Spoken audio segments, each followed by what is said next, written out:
Hello friends, welcome to Akarsha entertainments.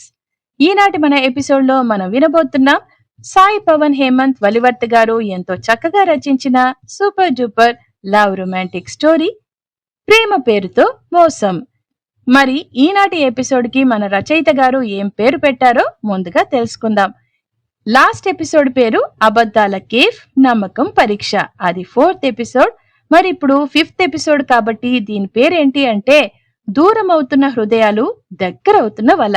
మరి ఎవరి హృదయాలు దూరం అవుతున్నాయో, ఎవరు వల వేసి ఏం కుట్ర పన్నుతున్నారో తెలుసుకోవాలంటే వెంటనే ఎపిసోడ్ స్టార్ట్ చేసేద్దాం. దయచేసి పూర్తిగా ఎపిసోడ్ వినండి and me likes and comments తో నన్ను సపోర్ట్ చేయండి.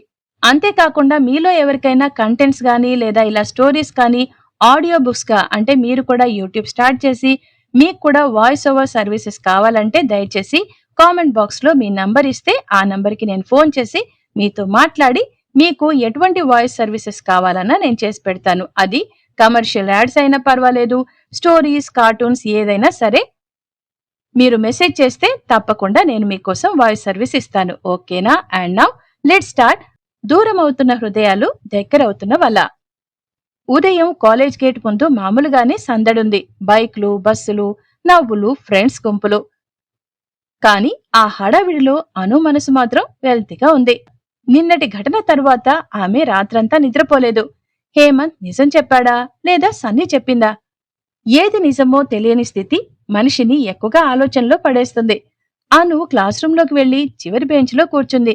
తల దించుకుని పుస్తకం తెరిచింది. కాని ఒక్క లైన్ కూడా చదవలేకపోయింది. అప్పుడే తలుపు దగ్గర హేమంత్ కనిపించాడు. అతను లోపలికొచ్చి ఆమె బెంచ్ పక్కనే నిల్చున్నాడు. అను, ఒక్క నిమిషం బయటకొస్తావా? క్లాస్లో కొందరు వాళ్లవైపు చూశారు. అను నెమ్మదిగా అంది, నాకు క్లాస్ ఉంది. ఇది చాలా ముఖ్యం.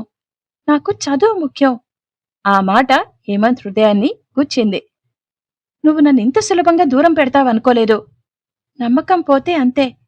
నువ్వడిగితే నేను 100 సార్లు చెప్తాను, కాని మాట్లాడే అవకాశం కూడా ఇవ్వట్లేదు. అను మౌనంగా పుస్తకం వైపు చూసింది. హేమంత్ కాసేపు ఆమెని చూసి వెనక్కి తిరిగిపోయాడు. అతని అడుగుల్లో నిరాశ కనిపించింది. అది చూసి క్లాస్ బయట నిల్చున్న సన్నీ పెదవులపై చిరునవ్వు మెరిసింది. మొదటి గోడ కూలింది అని తనలో తాను అనుకున్నాడు. లంచ్ టైంలో అను ఒంటరిగా క్యాంటీన్లో ఒక మూలలో కూర్చుంది. ఎప్పట్లాగే హేమంత్ పక్కన ఉండాల్సిన చోట ఖాళీ కుర్చీ ఉంది. ఆ ఖాళీ ఆమెను ఎక్కువగా బాధించింది. అప్పుడే ట్రేలో జ్యూస్, శాండ్విచ్ తీసుకుని సన్నీ వచ్చి ఎదురుగా కూర్చున్నాడు. ఇక్కడ కూర్చోవచ్చా? లేదు. అయినా కూర్చున్నా అన్నాడు సన్నీ. అను అసహనంగా లేచేలోపే సన్నీ అన్నాడు, నేను నిన్ను ఇబ్బంది పెట్టడానికి రాలేదు. మరైతే? నిన్ను ఏడిపిస్తున్న వాళ్ల నుంచి కాపాడ్డానికి వచ్చాను. అను కోపంగా చూసింది. హేమంత్ గురించి ఒక్క మాట కూడా మాట్లాడకో. నేను మాట్లాడకపోయినా నిజం మారదు అన్నాడు సన్నీ. నువ్వు చెప్పిందే నిజం అనుకోవాలా? సన్నీ మెల్లగా ముందుకు వాలి అన్నాడు. కాదు, కాని అతను నిజాయితీ గలవాడైతే నిన్నిలా బాధలో వదిలేవాడా? ఆ మాట అను మనసులో మళ్లీ సందేహం రేపింది. సాయంత్రం కాలేజీ ముగిశాక అను బయటకొచ్చింది. వర్షం రాబోతున్న మేఘాలు కమ్ముకున్నాయి. బస్టాప్ వద్ద నిల్చుంది. కొద్దిసేపటికి కారు వచ్చి ఆగింది. సన్నీ గ్లాస్ దించి అన్నాడు, రా, వర్షం పడుతోంది. అవసరం లేదు. నేను ఫోర్స్ చేయను, కాని బస్ అరగంటకి రాదు. అను వెనక్కి చూసింది. నిజంగానే ఎవరూ లేరు. ఆమె తడబడింది. సరే, దారిలో దించు అంది అను. సన్నీ తలుపు తెరిచాడు. అను కారులో కూర్చుంది. దూరంగా చెట్టు కింద నిలబడి ఇదంతా చూస్తున్నాడు హేమంత్. అతను అను దగ్గరకు వెళ్లాలని అనుకున్నాడు. కాని ఆమె ఉదయం చెప్పిన మాటలు గుర్తొచ్చాయి.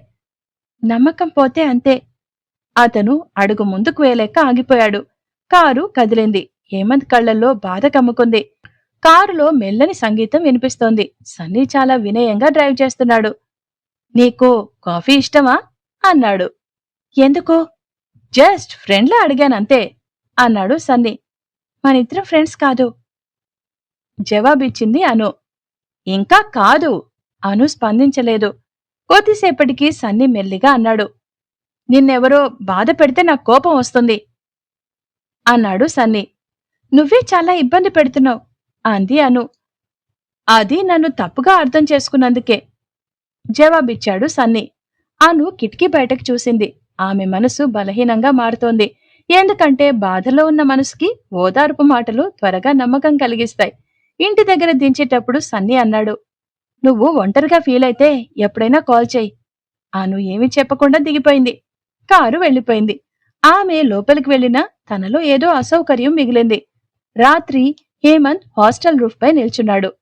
వర్షం చినుకులు పడుతున్నాయి. హేమంత్ ఫ్రెండ్ సాయి వచ్చాడు. ఏమయ్యా ఇలా వర్షంలో తడుస్తూ ఉన్నావ్? ఆమె నన్ను నమ్మడం మానేసింది అన్నాడు హేమంత్. నిజం చెప్పావు కదా అన్నాడు సాయి. కొన్నిసార్లు నిజం కంటే అబద్ధమే ఆకర్షణీయంగా ఉంటుందిరా అన్నాడు హేమంత్. ఇంకా పోరాడు అన్నాడు సాయి. హేమంత్ ఆకాశం వైపు చూసి అన్నాడు, ఆమె నవ్వు తిరిగి రావాలి, నేను ఉన్నా లేకపోయినా.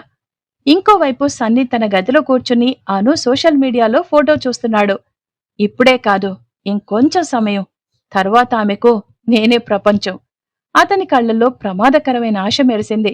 రాత్రి 11 గంటలకు అనూకు ఫోన్ వచ్చింది. Unknown number. ఆమె ఎత్తలేదు. మళ్లీ మోగింది. ఈసారి ఎత్తింది. హలో. అవతల నిశ్శబ్దం. తర్వాత ఒక అమ్మాయి ఏడుస్తున్న స్వరం. హేమంత్ని నమ్మొద్దు అని. వెంటనే కాల్ కట్ అయిపోయింది. ఆమె గుండె ఒక్కసారిగా ఆగినట్టయింది.